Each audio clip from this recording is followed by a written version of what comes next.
Thousands of years ago, on this planet we call Earth, our planet was visited by various groups of extraterrestrial humanoid beings. These extraterrestrial humanoid beings had to leave their planet, and seek refuge here on Earth because their home planet had been destroyed by evil. When these extraterrestrial humanoid beings arrived on Earth, they chose to take residence inside the center of the Earth, because the surface of the Earth was inhabited by human beings. At this point in time in Earth's history, the human beings who lived on the surface of the Earth were all of one tribe, the Ebenoid tribe. Since they live inside the Earth, these extraterrestrial beings have now become interterrestrial beings. The center of the Earth where these interterrestrial beings reside also contains an inner sun. The inner Earth has been called by a variety of names by cultures around the world, including Shambhala by Buddhist, Agartha by Tibetans, Kurnuji by the ancient Mesopotamians, the Duat or Aminta by the ancient Egyptians, Hades or the underworld by Europeans, Xibalba by the Mayans, and in modern times, the concept of the inner Earth has given rise to what is called the Hollow Earth theory.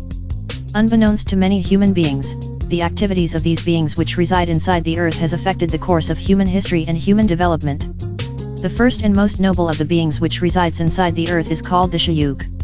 Compared to human beings, the Shayuk would be considered geniuses with exceptional intelligence, and telepathic and telekinetic abilities. The Shayuk have a dark brown skin complexion, they are between 5 feet to 7 feet tall, and their heads, brains, and cranial capacity is much wider and larger than the average human. The Shayuk come to the Earth's surface occasionally to teach and to trade with certain tribes of human beings. The teachings of the Shayuk are so profound that when they come to the Earth's surface to teach, they are often called deities, gods, priests, prophets, messengers, and seers, and because of this fact, the Shayuk have strict laws which limit the interaction of Shayuk tribal members' contact with the humans on the surface. The Shayuk commonly interact and have mixed in with the surface world humans called the Danakil or Danakil, also known as the Afar people, in present-day Eritrea, Djibouti, Ethiopia, and Somalia. The chief of the Shayuk is named King Fukur, and his daughter is named Princess Radiya, and two of his brothers are named Amo, and Yashak, who has always been jealous of his brother King Fukur. King Fukur's brother Amo had fallen in love with a surface-dwelling human female, and he would sneak to the surface world to visit her, and would also pass himself off to the surface-dwelling humans as a psychic and a magician, and for these acts, Amo was exiled to live on the surface, 20 miles outside of the present-day city of Mecca in Saudi Arabia. As long as the people in the inner Earth spent most of their life in the inner Earth, then they will not die. However, to be exiled to the surface world means a person from inner Earth will eventually die like the mortals on the surface. In the caverns adjacent to the Shayuk, resides another group of nobles called the Sinin. The Sinin are also highly intelligent, but also have a fighting spirit. The Sinin are between 5 feet to 7 feet tall and have a variety of complexions from yellow to brown, and they are hairless and are most noted for their cone-shaped heads.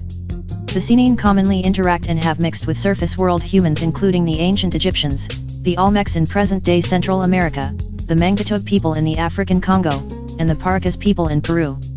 The chief of the Sinin is named King Lamsa, and his daughter is named Princess Lucina, and his son is named Prince Atif. One of the wretched group of beings which resides inside the Earth is called the Samin. The Samin are grotesquely obese, pale, with long elephant-like noses, and are very negative and aggressive. The Samin were actually the manifested evil grafted out of the Sinin on their home world prior to these beings arriving on Earth. Since the Samin were grafted out of the Sinin, it is the responsibility of the Sinin to police and keep in check the evil activities of the Samin. It is said that an American named Richard Sharpshaver encountered the Sinin and called them the Turos, meaning interrogative robot, and he also encountered the Samin and called them Duros, meaning detrimental robot. One day, the wretched Samin raided and invaded the village of the Shayuk, stealing food and terrorizing the Shayuk family. When King Fukur found out about this invasion by the Samin, he sent a telepathic message to King Lamsa stating that the Sinin has neglected their responsibility to keep the Samin in check, because the Samin were currently raiding and invading the village of the Shayuk. Upon receiving the telepathic message from King Fukur, King Lamsa went with his brethren to the caverns of the Shayuk to stop the invasion by the Samin and to drive the Samin back to whence they came. After driving the Samin away from the lands of the Shayuk, King Lamsa apologized to King Fukur, but tension remained between the Shayuk and the Sinin for some time after the incident. In order to make peace between the Shayuk and the Sinin, King Lamsa offered his daughter Princess Lucina to be a wife of King Fukur. King Fukur accepted the peace offering from King Lamsa, and in turn offered his daughter Princess Radiya to be the wife of King Lamsa's son Prince Atif. As was the custom, and there was peace in the land for some time between the two tribes of the Shayuk and the Sinin. However, King Lamsa's daughter Princess Lucina was angered and outraged because she did not want her father to give her away to be the wife of the Shayuk King Fuekur. Princess Lucina felt like an outcast and out of place living amongst the Shayuk people, and she did not like living by the strict laws of the Shayuk people. Princess Lucina always wanted to marry a man from her own people the Sinin, and she did not want to be married to a Shayuk man. One day Princess Lucina, now the unhappy wife of King Fuekur, met Yashmal, the jealous brother of King Fuekur, and they conspired together based on their hatred for King Fuekur to have an illicit sexual affair together behind the back of King Fuekur. Princess Lucina and Yashmal would travel to the surface world to the home of Emo, the exiled brother of King Fuekur and Yashmal, and it is here where they would have their illicit affair. This affair between Princess Lucina and Yashmal went on for months with them sneaking back and forth from the inner earth to the surface world, and eventually Princess Lucina became pregnant. In her pregnant state, Princess Lucina would not return to the land of the inner earth, but would remain at the home of Emo, and Yashmal would stay with her.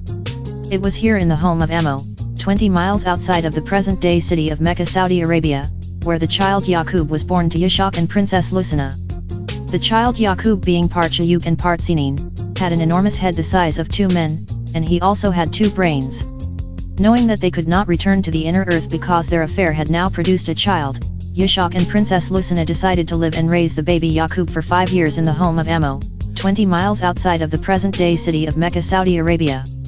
Yakub's father Yashmal would work as a scientist and a priest amongst the humans on the surface, calling himself by the title Mornuakan, the last high priest.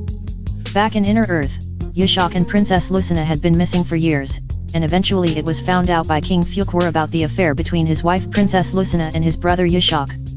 King Fuekur ordered his soldiers to go to the home of his brother Emo and arrest Yashmal for his crime, and according to the laws of the Shayuk, Yashmal was put to death. Princess Lucina's life was spared because she now had a child to take care of, but her punishment was to remain exiled to the surface world living in the home of Emo, and to never return to inner earth. Depressed about her inability to return home, overwhelmed by her new responsibility to raise a child, and saddened by the death of her lover Yashmal, Princess Lucina kills herself by committing suicide. The 5-year-old child Yakub, now an orphan, is raised by his uncle Emo, and the child Yakub is emotionally disturbed and rebellious because of the death of his parents. The child Yakub grows to hate his people the Shayuk, and he also grows to hate all dark-complexioned people because he blames them for the death of his parents. The child Yakub desires to have his revenge when he grows up. Yakub starts school at the age of 4, and is teased and mocked about the size of his head by the surface-dwelling human children.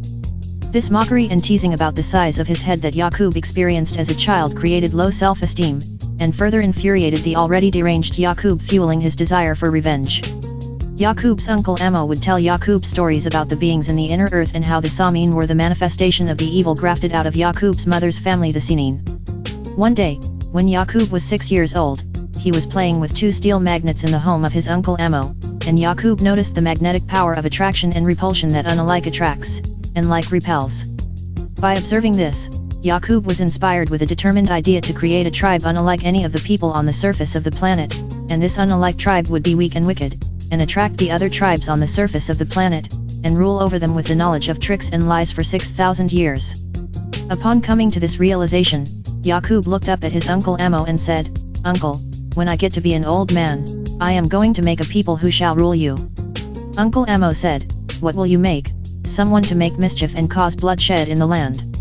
Yakub responded to his uncle Emo by saying, "Nevertheless, uncle, I know that which you do not know," and it was at that moment, the boy Yakub first came into the knowledge of just who he was, born to make trouble, break peace, kill and destroy, and be the enemy to the Ebenoid people of Earth. Yakub knew in order to accomplish his plan he would have to study science, biology, and genetics. Yakub was a child prodigy in school, being exceptionally smarter than the surface-dwelling humans he was going to school with, and by the age of 18, Yakub had finished all of the colleges and universities of his nation. While in college, Yakub was mocked and teased being called the big head scientist. After graduating from the colleges and universities of his nation, Yakub began to preach a new doctrine to the people in the city. Yakub called his new doctrine Tricknology, and his holy book was called the Book of Tricknology of 120 Degrees. Yakub taught that if people followed his doctrine, then they would be able to rule the world for 6,000 years, and make slaves out of everyone else on the earth. Yakub made such impressions on the people that many people began following him. The children who once mocked and teased Yakub were now requesting to be part of what he was teaching. The girls who once laughed at Yakub were now women who desired him. As Yakub's teachings spread, he made more and more converts to his new doctrine, and the power of Yakub's doctrine began to intimidate the king of the surface-dwelling humans, who ordered to have Yakub and all of his followers thrown in prison. The police arrested all of Yakub's followers and put them in prison, and filled up all of the prison cells with Yakub's followers. However, there was not enough space to put all of Yakub's followers in jail, therefore there were still some people free who were spreading Yakub's teachings. The police notified the king that they did not have enough space for all of Yakub's followers, and at that point the king decided to go to Yakub's prison cell and negotiate a deal. The king went to visit Yakub in his prison cell, and the king said, "So you are Mr. Yakub?" Yakub said, "Yes, I am." The king said, "Yakub, I have come to see if we could work out some agreement that would bring about an end to this trouble. What would you suggest?" Yakub said to the king, "If you give me and my followers everything to start a civilization, and furnish us with money and other necessities of life for 20 years, I will take my followers and we will leave." The king was pleased with the deal offered by Yakub, and agreed to take care of them for 20 years, until Yakub's followers were able to go for themselves. After 20 years, the government began to make preparation for the exiling of Yakub and his followers. The king ordered everyone rounded up who was a believer in Yakub's doctrine, and they took them to the seaport and loaded them on ships.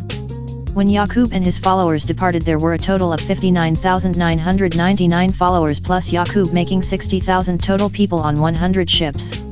Yakub and his fleet of ships departed from an area 20 miles outside of the present-day city of Mecca, Saudi Arabia, and set sail on the Red Sea, and sailed all the way around the continent of Africa to go to their destination, which was the area which is currently called the island of Patmos, or Palam, in the Aegean Sea. While on the ships sailing around Africa to get to the area which is currently called the island of Patmos, Yakub began the second part of his plan, which was a eugenics human graftation experiment. Even though all of the people on the surface of the earth were of one tribe, the Ebenoid tribe, there was still some variation within the Ebenoid tribe, and Yakub began to highlight these differences, and Yakub taught these people that they were special, because Yakub planned to use them to graft his new tribe. Yakub developed his theory by studying his own genetics under the microscope and noticing that there were two different genes in him, one gene that was dark from his father Yishak's family, the Shayuk, and the other that was not dark from his mother Princess Lucina's family, the Sinin. Yakub began to have children with the women on this ship, and the babies which were born that were a lighter complexion he would spare their life, but the babies which were born which were of a darker complexion, Yakub would have thrown overboard into the ocean. Yakub felt if he could successfully separate the darker gene from the lighter gene, then he could graft the Ebenoid tribe into its last stage, which would be albinoid. Yakub planned to create a tribe of albinoids, which he discovered was weaker than the Ebenoid gene, which would be unalike, to rule the Ebenoid nation for 6,000 years. When Yakub's followers found out about his new wicked plan, and learned that he was killing and throwing babies overboard into the ocean, 95% of his followers lost their loyalty to Yakub, and abandoned his mission and jumped ship. As Yakub's fleet of ships sailed around Africa, people who lost loyalty to his mission would jump ship into the areas which are now Egypt, Sudan, Ethiopia, Kenya, Djibouti, Somalia, Mozambique, Namibia, Senegal, Morocco, and Tunisia. 10% of the original 60,000 of Yakub's followers betrayed Yakub and jumped ship. 85% of the original 60,000 of Yakub's followers jumped ship because they were confused why he would do such a horrible thing, leaving only 5% of the original 60,000 of Yakub's followers who actually made it to their destination of the island of Patmos in the Aegean Sea. As king on his island, Yakub set up birth control and Planned Parenthood laws which would contribute to his plan of negative eugenics and genocide to breed his albinoid tribe. Yakub made it a law that only the lighter complexion people could have children. People with darker complexions were put to death, and when children were born, nurses were ordered to have the darker babies killed by pricking the brains with a sharp needle as soon as the child's head was out of the mother, but the lighter babies were allowed to live. Yakub's aim was to kill and destroy the Ebenoid nation. Yakub would have the dead bodies of the darker babies fed to wild beasts, and if they could not find a wild beast to feed the bodies to, they would take the dead bodies of the babies to a cremator to be burned. This is the level of intense hatred Yakub had in his heart. This process went on for years on Yakub's island as Yakub trained his sons and grandsons to carry on his work after he died. Yakub died at the age of 150 years old from a brain tumor. As the father of technology, Yakub taught his people a doctrine which would enable them to rule the world for 6,000 years. Yakub also taught his people that God is a spirit and a spook and not a man, and Yakub was the founder of the doctrine that unlike attracts and like repels. After 200 years on Yakub's island, all of the darker babies had been done away with, and all babies were born of a new tribe called the Rubedoid tribe. After another 200 years, all babies were born of an even newer tribe called the Citrinoid tribe. And finally, after another 200 years, which makes 600 years total, all the babies born on Yakub's island were of Yakub's desired albinoid tribe. It took 600 years to breed Yakub's albinoid tribe, and every imagination of their heart and all of their actions were wicked continuously. The evilness of the albinoids not only affected themselves, but also affected the other peoples of the world. Yakub's albinoids returned to the city where they were exiled from. Once back in the city, it took only 6 months for Yakub's albinoids to cause chaos and war amongst the Ebenoid people. The king of the Ebenoid people realized that it was Yakub's albinoids who were causing all the trouble, and the king made a decree to drive Yakub's evil albinoids from amongst them. The king rounded up all of Yakub's albinoids and stripped them of their clothing, and put an apron on them to hide their nakedness, and sent his army with them across the desert to cross the burning sands into the place which is modern-day Europe. Yakub's albinoids were roped into the mountains and caves, and the king's army would patrol the area to make sure Yakub's albinoids stayed in the mountains and caves for 2,000 years to ensure that these people are kept away from the Ebenoid people. During this 2,000-year period living in the mountains and caves without anything to start civilization, Yakub's albinoids became shameless, and lost all sense of shame and started going nude, and in the winter they wore animal skins for clothes and grew hair all over their bodies and faces like all the other wild animals. Yakub's albinoids tamed the wolves and dogs to live in the caves with them, and after some time the dog held a high place among their family, becoming their best friend. After 2,000 years of living in the caves, the wickedness of Yakub's albinoids was observed, and an Ebenoid man named Moshe was sent to civilize them. Moshe led Yakub's albinoids out of the caves. However, once out of the caves, Yakub's albinoids killed Moshe. Free from the caves, Yakub's albinoids went on a rampage throughout the earth, conquering and subjecting the Ebenoid people, pitting one against the other using the idea of divide and conquer. Yakub's albinoids began to execute Yakub's plan for them to rule the world for 6,000 years.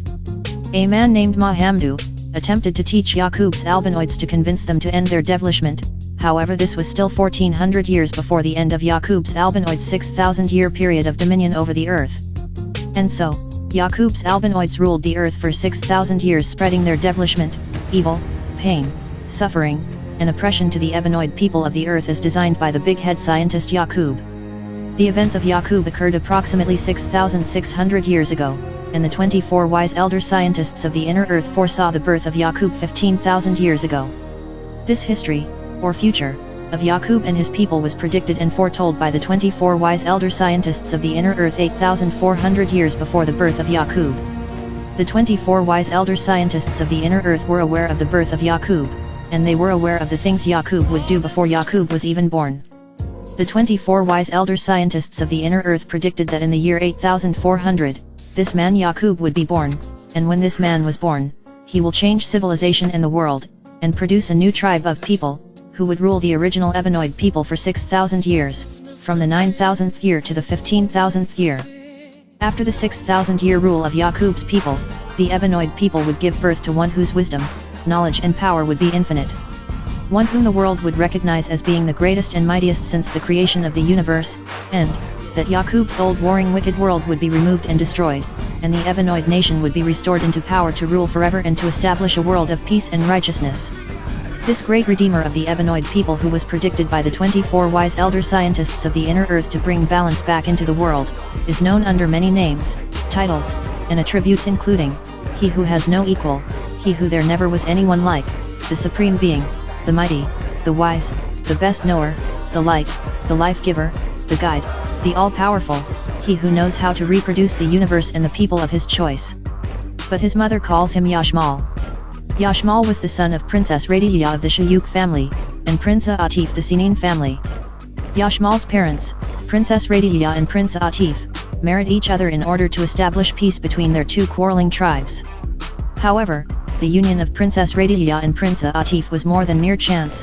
Their union was specifically guided, selected, and arranged by the 24 wise elder scientists of the inner earth, who were also genetic engineers.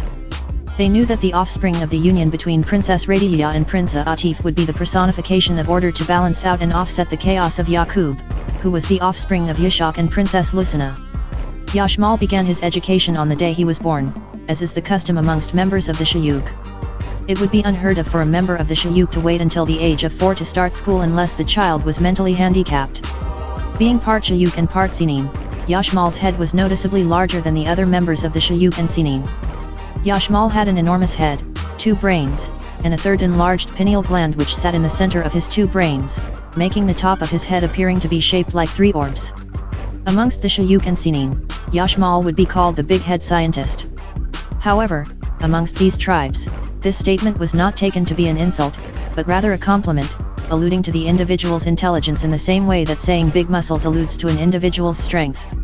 Since Yashmal was raised in his native land amongst his people who looked like him, he did not suffer from the same ridicule, mockery, and low self-esteem which plagued his cousin Yakub, who grew up in a foreign land amongst other than self and kind. As a child, Yashmal was an exceptional prodigy and a genius. Yashmal was also told stories of the evil activities which transpired at the hands of his cousin Yakub.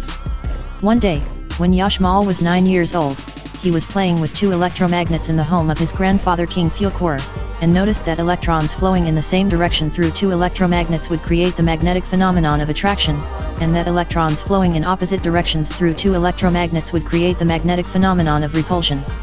By observing this, Yashmal realized that like flowing energies create attraction and unlike flowing energies create repulsion. Thus, Yashmal was inspired with a determined idea to direct the flow of mental energy of the Ebenoid people of the planet in the same direction so that the Ebenoid people of the planet will be unified again to be strong and righteous, and bring peace and balance back to the earth forever. Upon coming to this realization, Yashmal looked up at his grandfather King Fukur and said, "Grandfather, when I get older, I am going to make a people strong and righteous, and I will eliminate the devilishment which has come into the world to show and prove real power and wisdom, and bring back peace and supreme balancement forever." Grandfather King Fukur said, "What will you make? Someone to establish order and cause harmony in the world?" Yashmal said, "Man plans, and I plan, and surely I am the better planner." And it was at that moment, the boy Yashmal first came into the knowledge of just who he was, born to establish order, bring peace, build, create, and be the redeemer to the Ebenoid peoples of Earth. It is common for members of the Shayuk tribe to finish all of the coursework taught in all of the colleges and universities of the surface world by age 9, but Yashmal finished by age 7. If it took a member of the Shayuk tribe until age 18 to finish all of the coursework taught in all of the colleges and universities of the surface world, then that person would surely be looked at as being mentally handicapped or mentally retarded. Yashmal finished all of the advanced universal sciences which are taught by the schools in the inner earth by the time he was age 12, even though it is common to finish this coursework by age 15, but Yashmal was a genius and a prodigy. After finishing school, Yashmal met with the 24 wise elder scientists of the inner earth and told them of his intention to travel to the surface world as a bringer of peace and redeemer of the Ebenoid people. Yashmal was tried and tested by the 24 wise elder scientists of the inner earth, and once found worthy, at age 18, Yashmal traveled to the area presently known as the Mwanza region near the countries of Tanzania, Uganda, and Kenya in Africa. Yashmal called his new doctrine Teachnology, and his holy book was called the Book of Teachnology of 720 Degrees, which was in a question and answer format designed to get the mental energies of the listeners flowing in the same direction, which would in turn create unity, harmony, and attraction amongst kindred. Yashmal's new doctrine was so powerful that he had millions of people from all of the tribes on the earth coming to hear his message and aspiring to be a part of his mission. However, from the millions of followers that he gained on the surface of the earth, Yashmal only selected 144,000, which he called the chosen few, to be a part of the next phase of his plan, and when Yashmal and his chosen few departed, he told the people on the surface of the earth he would be back in one day. So Yashmal selected 41,150 Ebenoid females and 41,140 Ebenoid males for a total of 82,290 people from the original Ebenoid tribe. Yashmal selected 10,285 Rubetoid females and 10,285 Rubetoid males for a total of 20,570 people from the Rubetoid tribe. Yashmal selected 10,285 Citrinoid females and 10,285 Citrinoid males for a total of 20,570 people from the Citrinoid tribe. And Yashmal selected 10,285 albinoid females and 10,285 albinoid males for a total of 20,570 people from the albinoid tribe, which made 144,000 people total. Yashmal took his followers into the inner earth through an opening beneath the Great Lake in the present-day area known as the Mwanza region in Africa to begin his eugenics genetic engineering experiment of grafting the various tribes of people on the earth back into the original Ebenoid tribe. Yashmal, being a master genetic engineer who was all-wise, right, and exact, knew that it was not necessary to kill anyone in order to accomplish his goal because he had knowledge of the science of dominant and recessive genes. Knowing that the Ebenoid tribe was the first, then Yashmal knew the Ebenoid gene would be the most dominant, followed by the Rubedoid gene, followed by the Citrinoid gene, and lastly followed by the Albinoid gene. While inside the inner earth with his followers, Yashmal applied the science of dominant and recessive genes to design and engineer a system of arranged marriages by which the offspring born from each arranged marriage would have certain desirable qualities, and in time over a period of 900 years, all of the derivative tribes would have been grafted back into the original Ebenoid tribe. Yashmal also observed that the gene of the Ebenoid woman was the most dominant gene, and so Yashmal established the following rules of arranged marriages amongst his followers. 10,285 Ebenoid women and 10,285 Ebenoid men would marry to keep the Ebenoid gene strong and pure. 10,285 Ebenoid women would marry 10,285 Rubedoid men. 10,285 Ebenoid women would marry 10,285 Citrinoid men. 10,285 Ebenoid women would marry 10,285 Albinoid men. 10,285 Ebenoid men would marry 10,285 Rubedoid women. 10,285 Ebenoid men would marry 10,285 Citrinoid women. 10,285 Ebenoid men would marry 10,285 Albinoid women. Yashmal would also keep 10 Ebenoid women as wives for himself. The men and women were required to get married by age 19, and each couple were to have 2 children. Living in the inner earth where he was from, Yashmal was continuously regenerated and rejuvenated and did not die like his cousin Yakub on the surface of the earth. Yashmal was able to teach, socialize, laugh, play with the children, enjoy life, and observe the generations and progression of his followers over the centuries. The offspring of the Ebenoid woman and the Ebenoid man would always be Ebenoid. The offspring of the Ebenoid woman and the Rubedoid man would also be Ebenoid because of the strength of the Ebenoid woman's genes. The offspring of the Ebenoid woman and the Citrinoid man would be Ebenoid 75% of the time, and Rubedoid 25% of the time, because of the strength of the Ebenoid woman's genes. The offspring of the Ebenoid woman and the Albinoid man would be Ebenoid 75% of the time, and Citrinoid 25% of the time, because of the strength of the Ebenoid woman's genes. The offspring of the Ebenoid man and the Rubedoid woman would be Ebenoid 75% of the time, and Rubedoid 25% of the time. The offspring of the Ebenoid man and the Citrinoid woman would be Rubedoid. The offspring of the Ebenoid man and the Albinoid woman would be Citrinoid. With the laws of arranged marriages in place, it would take Yashmal's chosen 144,000 people 46 generations over the course of 900 years to be grafted back into the original Ebenoid tribe. During this time, for some generations recessive genes would tumble forward. After 12 generations, all of the Albinoids had been grafted back into the Citrinoid, Rubedoid, and Ebenoid tribes. After another 16 generations, all of the Citrinoids had been grafted back into the Rubedoids and Ebenoids. After another 18 generations, all of the Rubedoids had been grafted back into the Ebenoids, leaving only the original Ebenoid tribe. It was also observed that after 4 generations, if the Albinoids refused to mix in, then they would be unable to conceive offspring after the 4th generation. After 8 generations, if the Citrinoids refused to mix in, then they would be unable to conceive offspring after the 8th generation. After 16 generations, if the Rubedoids refused to mix in, then they would be unable to conceive offspring after the 16th generation. Just like electrons flowing from atoms with more electrons to atoms with fewer electrons, it was necessary for the derivative tribes to mix back into the original Ebenoid tribe in order to get recharged and sustain and maintain their existence. However, because of the science of recessive and dominant genes, by mixing back into the original Ebenoid tribe, the derivative tribes would eventually be grafted back into the original Ebenoid tribe in time, leaving only the original Ebenoid tribe on the surface of the planet. As it was in the beginning, so shall it be in the end. And so Yashmal smiled at this fact, now having knowledge that the evil acts done by his cousin Yakub would be reversed just by letting nature take its course. The process of grafting the derivative tribes back into the original Ebenoid tribe took 900 years, and once completed, Yashmal took another 100 years to teach and train his followers how to control and conquer the evil which existed within themselves, rather than attempting to graft the evil out, letting it manifest and personify as a being. After the 1,000-year period with Yashmal in the inner earth, Yashmal returned to the surface of the earth to the area presently known as the Mwanza region in Africa with 144,000 Ebenoid people. When Yashmal and his 144,000 followers returned, the people on the surface of the earth said, "Yashmal, you said you would be gone for one day, and you were true to your word. You have only been gone for one day, but many of the people you have returned with are not the same people you left with. What have you done with our brothers and sisters?" One of the Ebenoid women named Kidara, who was one of Yashmal's wives and one of the 144,000, spoke up and said, "I am the daughter and great descendant of your brothers and sisters, which it seems to you left with Yashmal just yesterday, but we have been with Yashmal in the inner earth for 1,000 years, and Yashmal has taught us the science of genetics and how to rid the world of evil, as well as how to conquer the evil within ourselves." Yashmal spoke and said, "Indeed, one day in the inner earth can be like 1,000 years.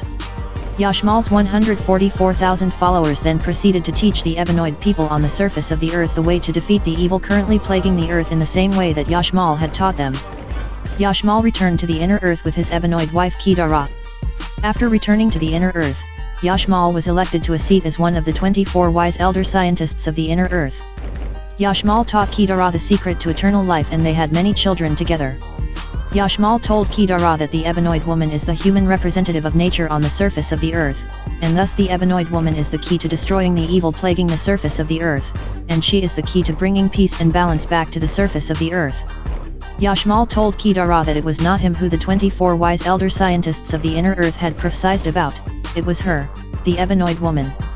Yashmal told Kidara that he was merely a conduit to allow her to bring balance back to the earth. And so while the big head scientist Yashmal's followers execute his plan on the surface of the earth, Yashmal and Kidara wait with their family in the inner earth for the hereafter, that is to say, here on earth, after evil has been removed, and peace and balance has been restored.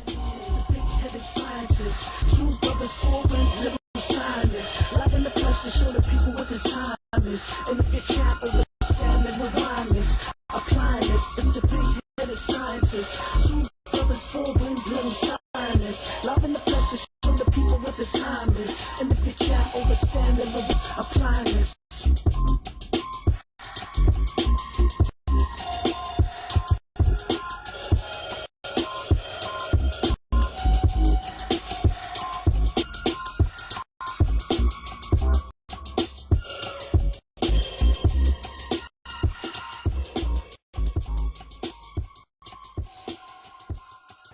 According to what Master Farad Muhammad taught me on the race question, the origin of the races, in the beginning of the races, they numbered around 4. And from these 4 races of people, they has produced many different types of people, but they are not, say, independent in their beginning. They came from one. We say today we have lots of various colored people all over the earth, from, we say, from brown to white. We are not all the same color due to intermixing with such colors as black, brown, yellow, and red and white. This has produced many other various colors. And the origin of it, according to the teachings of Master Farad Muhammad, to me, was from a scientist, a God. We see him. We see him as a God. Back 6,000 years ago, started we say a scientific, or I should say, a master grafting work on the human being to produce a new civilization, a new race of people from the original race of people, or aboriginal people. This man, Yakub, who discovered in the germ of the black man that he had two people in him, and that he had learned through study and experimenting on germs that this second germ could produce a powerful people that would be able to rule that which they came from. For around 6,000 years until the father, the aboriginal, produces one superior to his man. And that was this, that he taken through experimental work on the germ of man, a people of what we call today a white race. But before he produced it, that white race, he produced it a brown race.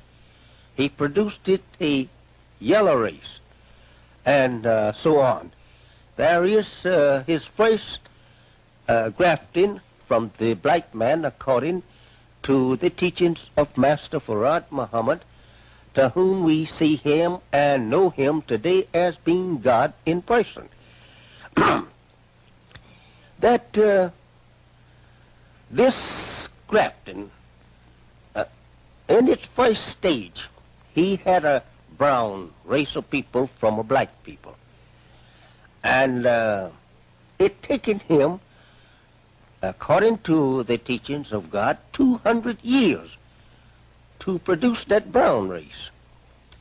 And he kept up the process of killing off the browner or the darker one and marrying the lighter one onto the lighter one.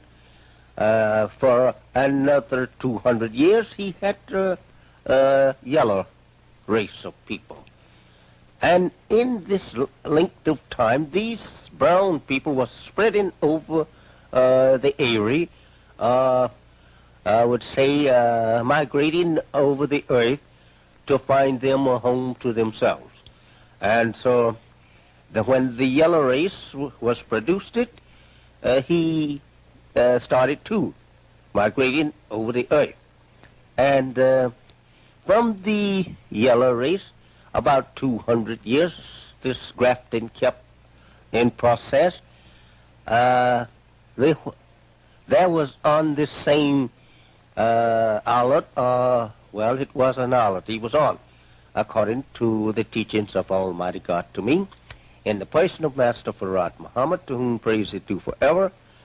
At that time, 200 years, keeping up birth control law, this is what he established.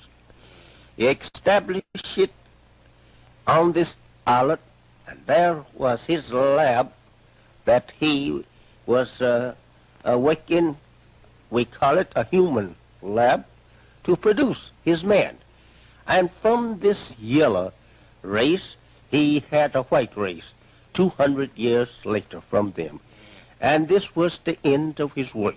This was the man he was trying to get to. That was our white race.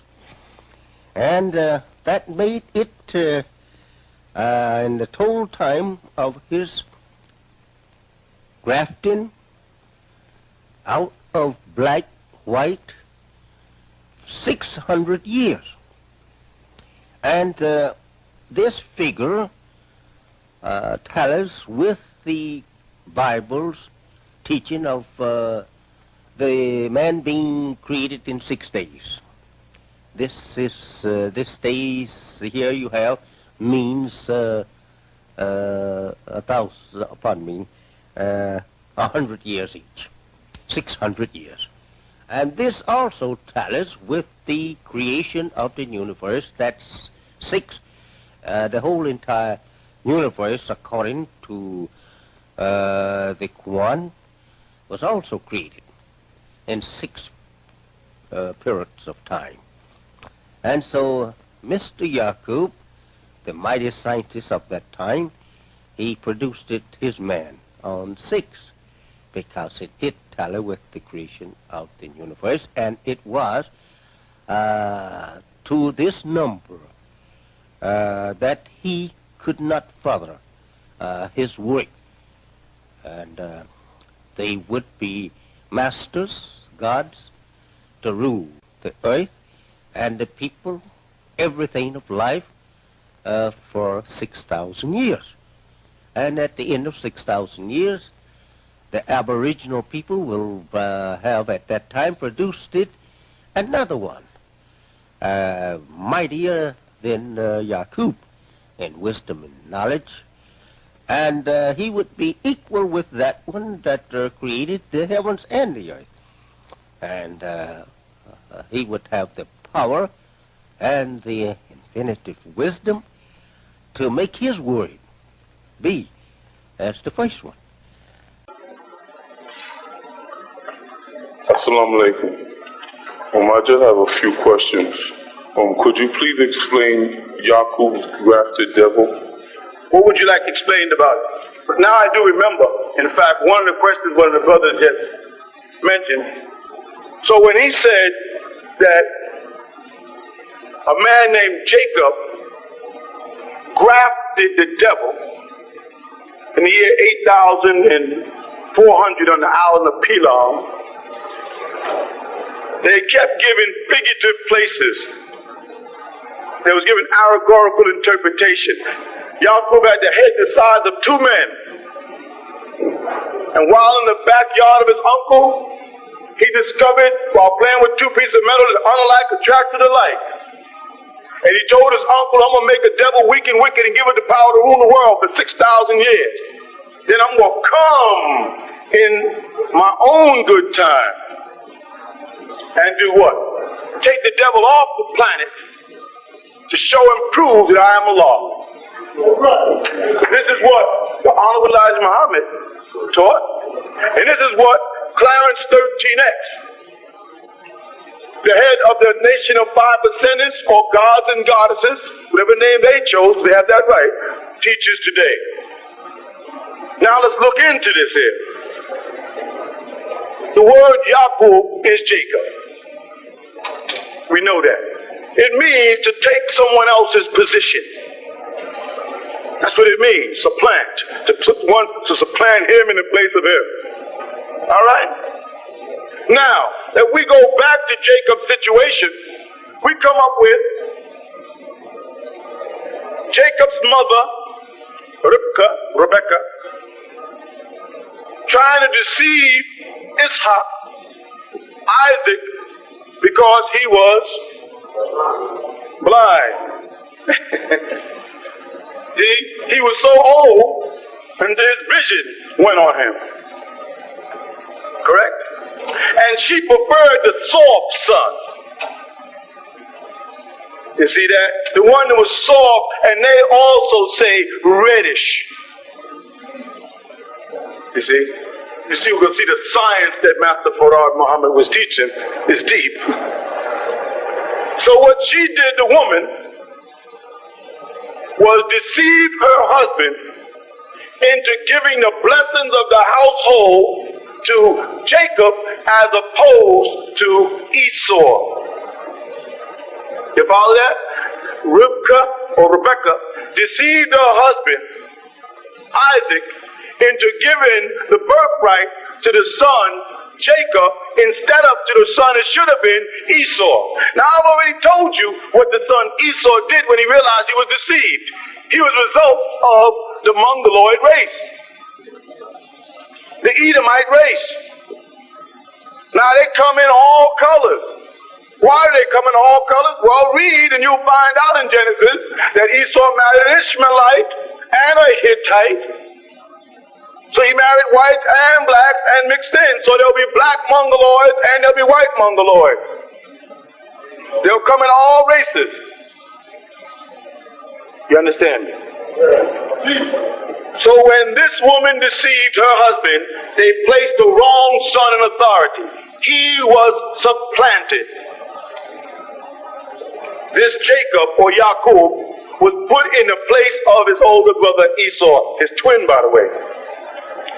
Now, the Israelite nation says that Esau, because his name became Edom, and Edom means red or to blush, you know, the term blush in the cheeks, was the father of the white race. There's black people that blush red. They blush and their face turns red. That means that they are part of the white race? No. Just admit it's a mistake. And let's move on to the truth. So now what happened is Jacob fathers 12 sons by 4 wives. Because the genes have been scrambled. The devil did a good job of scrambling our genes. That was his thing.